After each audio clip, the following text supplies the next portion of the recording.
1935 Act, right. So, of course, some points would be similar, right, in polity also we are doing 1935 Act and all those constitutional provision. But in history, our approach would be slightly different. Why? Because when we in modern India, when we analyze 1935 Act, we will analyze 1935 Act in the context of what? In the context of what we demanded in 1929. What we demanded in 1929? Purna Swaraj in the Lahore session, Purna Swaraj, complete independence, right. So, we will analyze 1935 in the context whether Purna Swaraj was there or not, and if Purna Swaraj was not there, it was a great disappointment, and our nationalists started rejecting this 1935 Act. Yes, they had no choice because they were not in a position to start mass movement after this act. So, they had to fight election in 1937 and they formed ministries, but they were disappointed. I hope you are getting it as a student of history now. You are getting it that 1935 Act was a disappointment. Of course, it had many features. All these features, you can say, helped us, right, in developing our constitution, no doubt about it. It played important role. But whether this 1935 Government of India Act convinced or satisfied Indian nationalists, answer is no. Why? Because it was not giving us Purna Swaraj. I hope you are getting this. So, as a student of history, most of the nationalists, most of the scholar, most of the historians, they criticized 1935 Act. I will tell you some opinion. Madan Mohan Malviya, Jawaharlal Nehru, even Muhammad Ali Jinnah, they all criticized 1935 Act.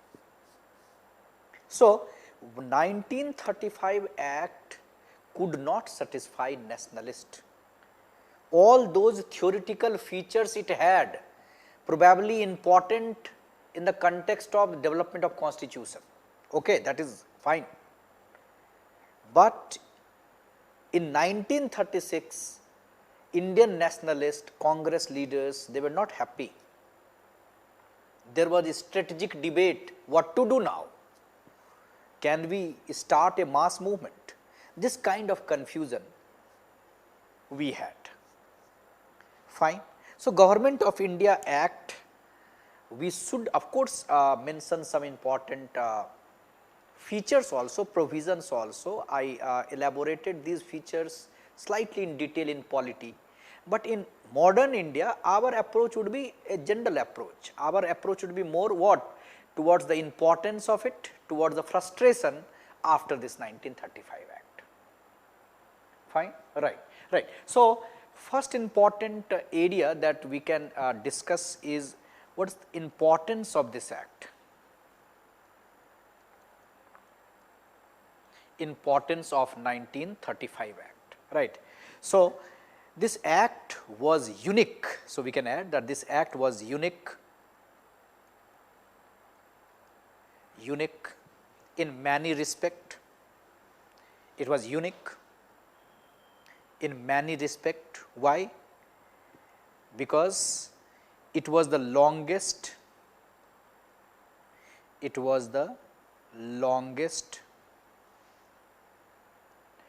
piece of legislation,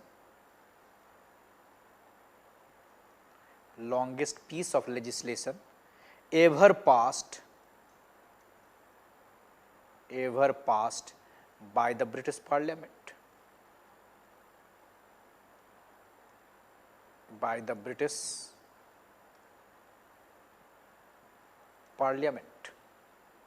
Right. So, it was the longest piece of legislation ever passed by the British Parliament. So, it was unique, right.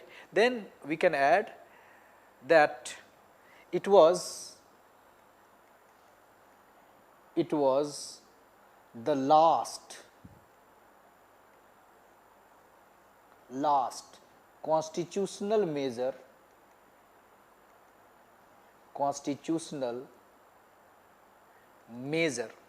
introduced by the British, and this act endeavored to give a written constitution to the country. So, these are some special features, and one more important feature you should remember, that it provided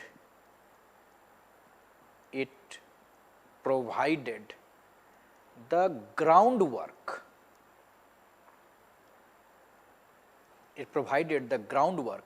for negotiations, right, that led to the final transfer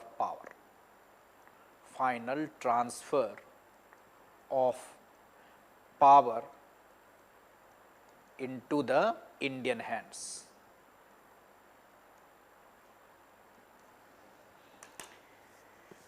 Well, so 1935 Act is important, it is unique, no doubt about it, right. But you should always consider 1935 Act in the context of the demand of Purna Swaraj, complete independence. We should not praise 1935 Act in the context of all India Federation or the provincial autonomy or the federal court or RBI, right. These are some theoretical points, provisions which are important, of course, in the context of constitution, but in the context of national movement these were meaningless, because there was no clear cut responsible government. Is it fine? Right, okay. But anyhow, we have to remember some of the important features, of 1935 Act. So, briefly we can remember 6-7 points, right, some of the features of 1935 Act. So, this Act provided for what? Establishment of Federation of India.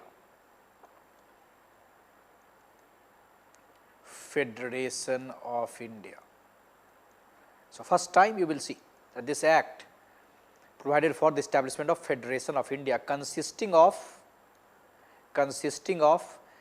governors provinces,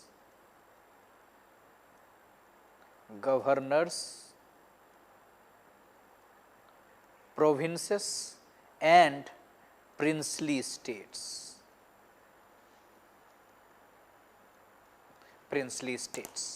So, Federation of India, right. This Act, you can say, of course, provided, right, provision was at least there. Then the second feature of this Act was this Act, very important feature, 1919 Act, I told you that there was a cheating because responsible government was not there. Why there was a cheating? Because they introduced a term called diarchy. So, now this Act abolished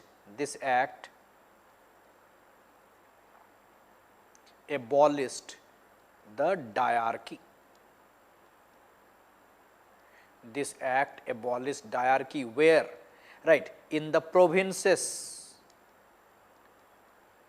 diarchy in the provinces it abolished, right, but you can say it continued diarchy at the center, see their intention, it continued diarchy in the center. I already explained diarchy, transferred and reserved subject, right, in the 1919 Act, I already explained, so you must be knowing it. So, abolished diarchy in the provinces. So, in that sense there was a provincial autonomy, no doubt about it, this kind of autonomy was there, right. Then next provision or next feature of this act was, that this act talked about threefold division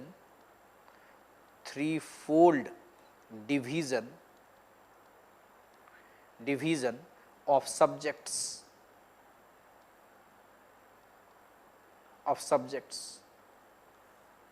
right. So, what you can call three list, one was federal list,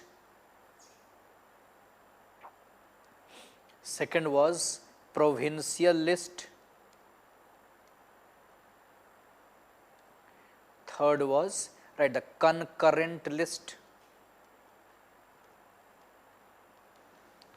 So, first, right, you can say time you will see this kind of threefold division of the subject. So, this is also one of the important provision, and then you will see now bicameralism, right. You will see that now the next provision, if you can remember, that there was bicameralism, upper house, lower house, bicameralism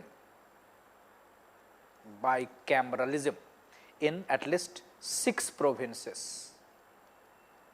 So, out of 11, 6 provinces you will see bicameralism. Then this act also provided for what? Federal court, which later became Supreme Court, right. Then this act also provided for what? A central bank. This act also provided for central bank. This act also provided for what? What you call Federal Public Service Commission,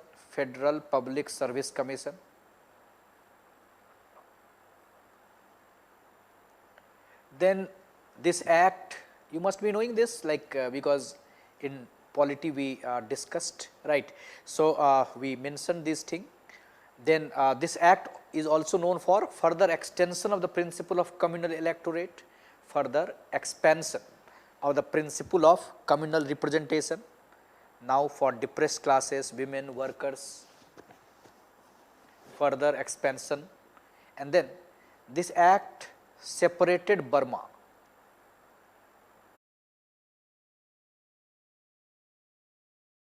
You must be knowing this, like because in polity we discussed, right. So, we mentioned this thing. Then this act is also known for further extension of the principle of communal electorate, further expansion of the principle of communal representation, now for depressed classes, women, workers, further expansion. And then this act separated Burma, you will see this kind of clause also, separated Burma from India, right. So, these provisions, of course, 6-7 provisions you should remember for our examination, but overall you should remember that how this act, if you can consider it as a progressive in what sense? Because now there was a provincial autonomy, diarchy was abolished in the provinces. So, popular ministries can be formed, right. So, responsible government in provinces, yes, agreed with some limitation, but there was no responsible government in the center. I hope you are getting it now. So, what all defects or the limitations you should remember about this act? Defects or limitations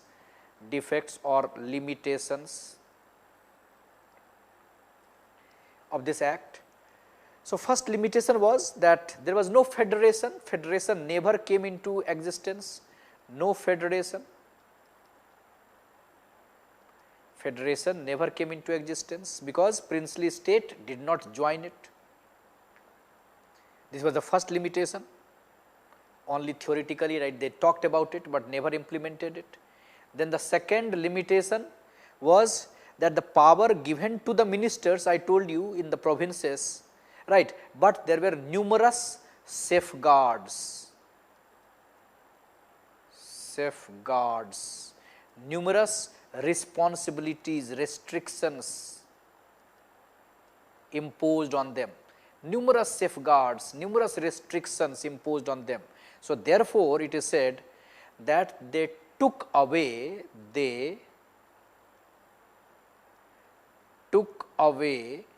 right, with one hand what was given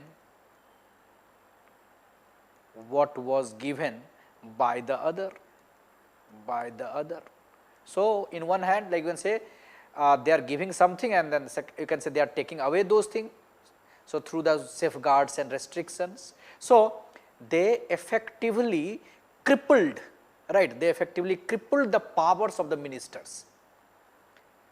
So, theoretically you will realize that there was a provincial autonomy, but there was no real power, numerous safeguards, numerous restrictions, numerous special responsibilities given to governor. So, this kind of limitation. So, no responsible government in the real sense. And then the third defect, third limitation of this act was it did not envisage responsible government, no responsible government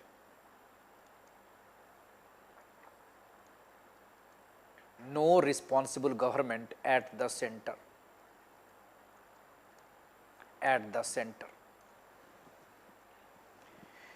Right. So, overall you will see that 1935 Act could not give us the real responsible government. They were giving something and they were taking those things. You can say there was no real, right, you can say autonomy, and therefore Indian nationalists, they were not satisfied with this 1935 Act. So, we can add that Indian nationalists were not satisfied, disappointed, not satisfied with this act. This is more important for history. Indian nationalists were not satisfied with this act, and Jawaharlal Nehru said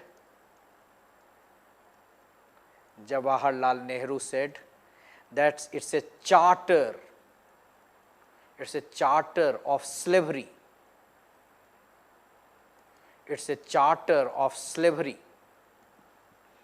Jawaharlal Nehru said that it's a charter of slavery.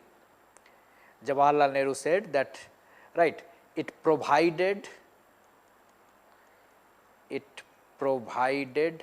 right, a machine with strong bricks, right, strong bricks. It provided a machine with strong bricks. Very popular statement. They have asked also, who said this? Jawaharlal Nehru. Then I told you that Madan Mohan Malviya also criticized this act. Madan Mohan Malviya also criticized this act, right. He said it has democratic appearance,